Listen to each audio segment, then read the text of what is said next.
Dans cette vidéo, nous allons apprendre comment calculer l'espérance d'une variable aléatoire qui suit une loi binomiale. Vous vous rappelez, l'espérance, c'est ce que l'on peut espérer obtenir, c'est pour ça que ça s'appelle l'espérance. On va expliciter ça à l'aide de l'exemple dont on avait parlé lors de la vidéo précédente. Un groupe de 10 adultes se trouve dans une salle. Et je vais vous demander, voilà, on avait vu que x c'était la variable aléatoire qui comptait le nombre d'hommes dans cette salle et que x suivait une loi binomiale de paramètres 10 tentatives et 0,5, c'est-à-dire 50%, une chance sur 2 de succès à chaque tentative, c'est-à-dire une chance sur 2 pour que la personne que l'on examine soit un homme.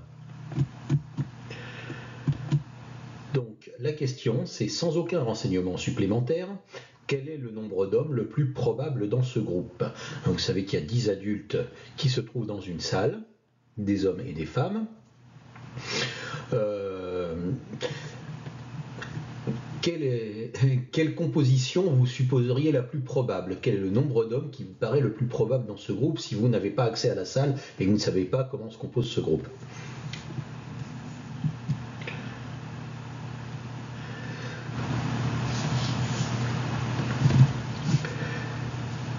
Bien, si je considère que la probabilité de succès est la proportion d'hommes dans la population, c'est-à-dire que voilà, la probabilité que j'examine, que la personne que j'examine soit un homme est de une chance sur 2, 0,5.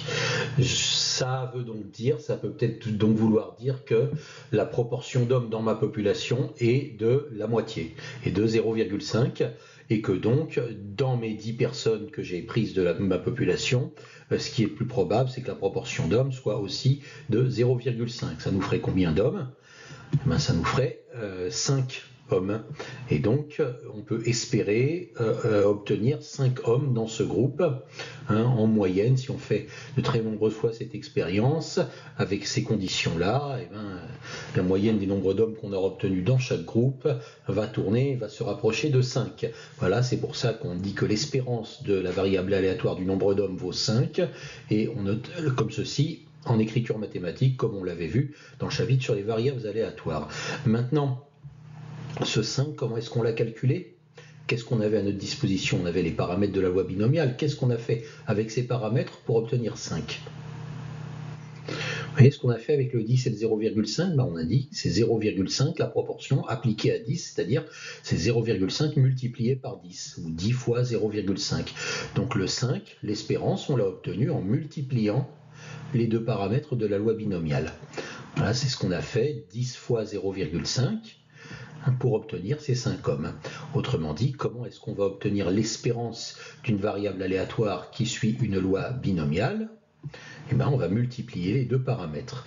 Donc l'espérance d'une variable aléatoire qui suit une loi binomiale, B de paramètres n tentatives et P probabilité de succès à chaque tentative, son espérance est tout simplement le produit n fois P. Voilà, le calcul de l'espérance d'une variable aléatoire qui suit une loi binomiale, c'est une formule toute simple.